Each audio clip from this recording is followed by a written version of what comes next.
So while we do that, I want to take a trip down memory lane about a little book, a little ditty that's coming out. This is called From the Bush to Bathurst. It's a little book that you can buy tonight and tomorrow.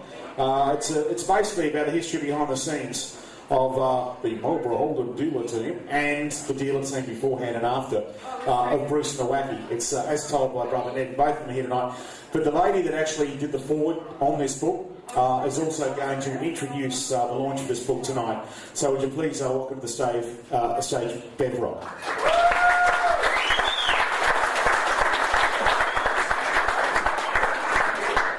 I can stand up. Isn't it good? Thank you very much. It's great to be back here. Talking about kids, my son, if he's got a new partner, I don't know anything about it. He is severely embarrassed and extremely apologetic. He did get to the airport. He was there 10 minutes before the plane took off, standing at the door. They still had the plane doors open, there were people walking in and out, but they wouldn't open the terminal door to let him in. So he's not a happy chappy, and he's certainly not impressed with Jetstar. But his apologies are there, and he has said that next year he could not get a flight until tomorrow afternoon, so that wasn't going to work. But he said next year he will make his own, he'll pay for his own way and get up here and make up for lost time. So apologies to everybody for that.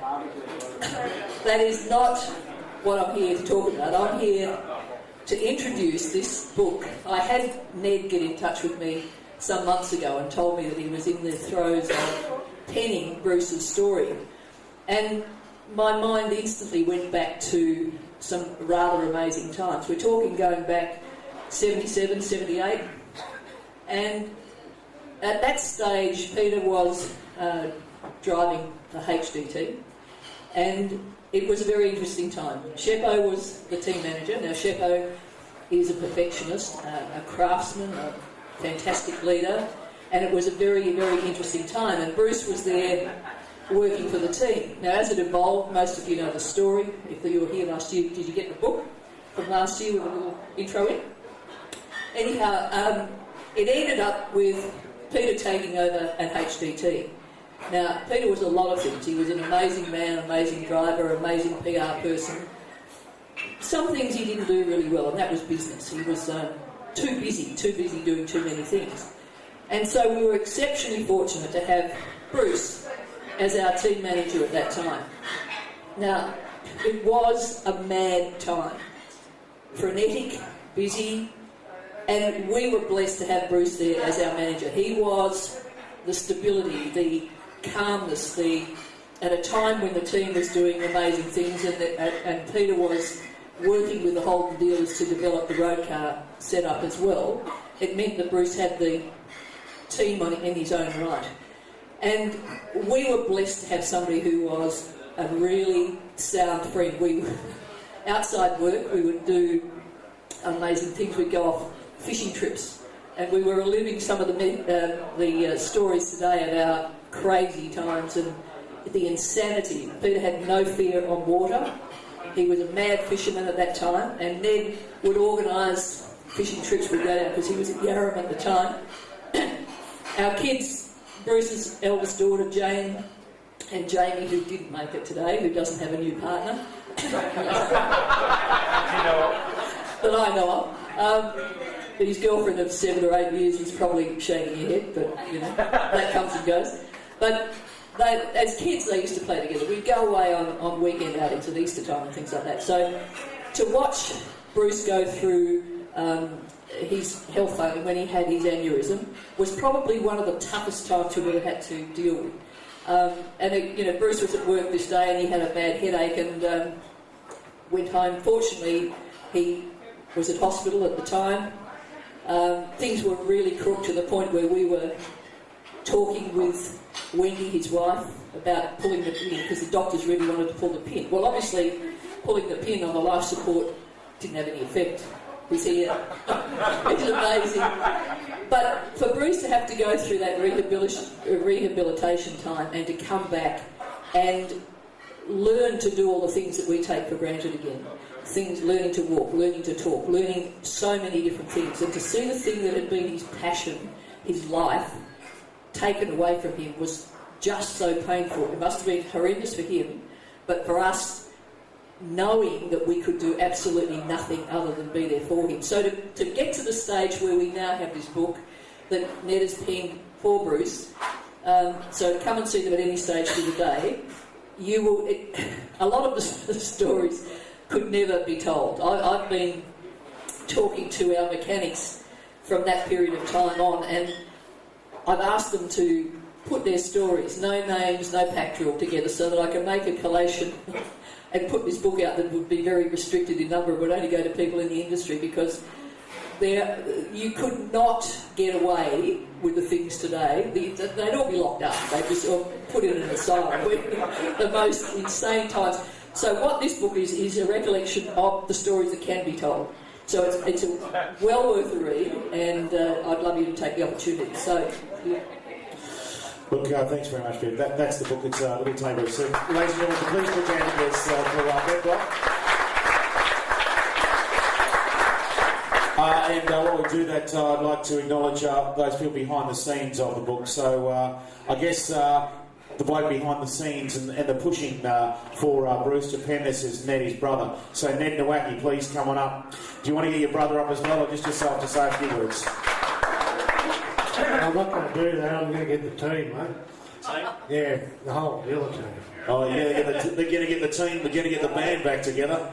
Now, what I'm going to say is, Scott, I had a team together to do this book.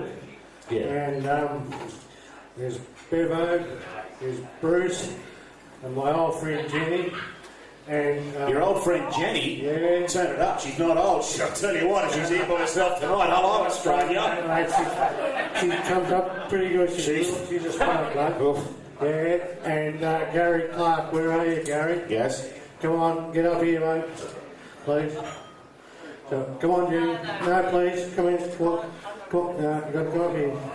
No pressure, but you're sleeping in your back of the ute if you not get up here, so... It's a bit of a story, this. 2000 and whatever, down at the Jockey Club, I met Gary and I sat down at a table with him, and Bruce was up there with Harry, and Gary said, "Who are you?" I said, "Oh, my name's Dad. I was one of the gophers of the whole New Zealand team." And Gary said, "There's no such thing as a gopher of the whole New Zealand team. It's a privilege to be there." And that's how it started. And over the years, Gary kept hounding me and hounding me, "Do a book about your brother." I said, "Okay, I will." Anyway, so, Bev, I've got a little book here for you in appreciation. We're going to get the number right. Hang on. None of it. Yeah. Efficiency. Yeah, I had it all done probably, but I buggered it up. There's yours. That's yours. We'll sort them around later.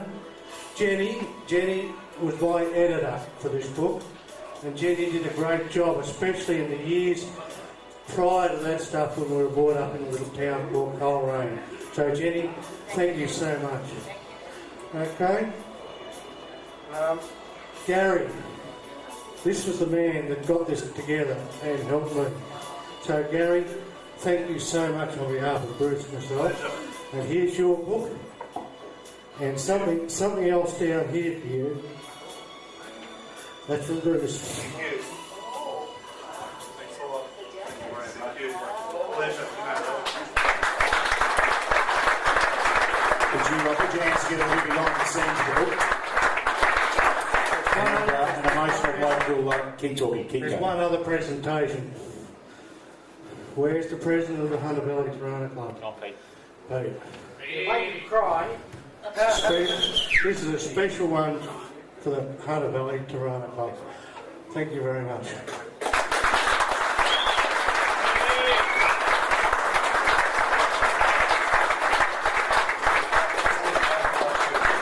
I want a picture. Thank you so much. There are 2 books for sale here tonight which have not been opened. They're still in the plastic for auction. There are 2 tomorrow. All proceeds go to the Ronald McDonald House.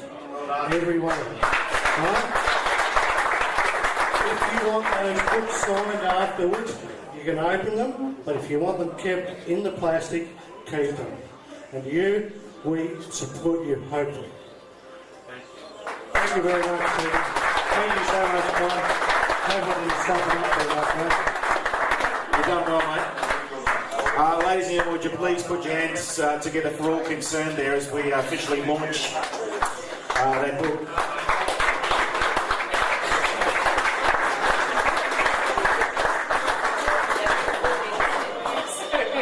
And while we do that, you just see on the screen just a collective of the years of course, Bruce's involvement with the Holden dealer team and the Marlborough Holden dealer team, the reliability trial around Australia, stopping in the middle of nowhere. This is called a park from memory, promo shots out at Calder Park. That's the back of Yak and Dander out near Kickatinny. Where is it? Townsville, Showgrounds. Pit stop at Port Hedland. Pit stop at Port Hedland. There's Malcolm Fraser and a bloke in the middle with a hat. And hang on, I spotted how about look at that meat and 3 veg. Hello, Australia. Whoa. I didn't know they shot those sausages, but look, early car with those aerodynamic wheels, as they call it. Is that the Spear? I believe there is a Spear in there and a Bear as well. Bev, you don't want to see those. That's the double-decker bus, and there's a forward blade that snuck into the humans. Geez, they were fantastic times. The golden era of Australian motorsport. Geez, you're a good-looking bloke. Right? You're still available. Just over sidewall, of course, on Pitt Straight to the James Hardy 1000. Remember those glasses? They were from Bolle. You can sit on them, bend them. That two-way is still available at the Roman Terrace McDonald's. If you like fries with that. And that's the cover shot for the book. Fantastic shot. About a second later, as you all know, Pete looks left, looks right. That was the big first transporter, really, wasn't it? The Broadbill. Remember the HDT Broadbill? Caught nothing but snapper. No, that's a whole other joke. But of course, at Bathurst, walking away, I believe, down Pitt Straight as it was in a shot here at Tirana Fest a couple of years ago when the sun was shining. Geez, there's been 3 veg. And to finish it off tonight, have a look at that shot, that Marlborough Holden dealer team jacket. Ladies and gentlemen, put your hands together for the boys, the Nowaki boys, as they launch that book.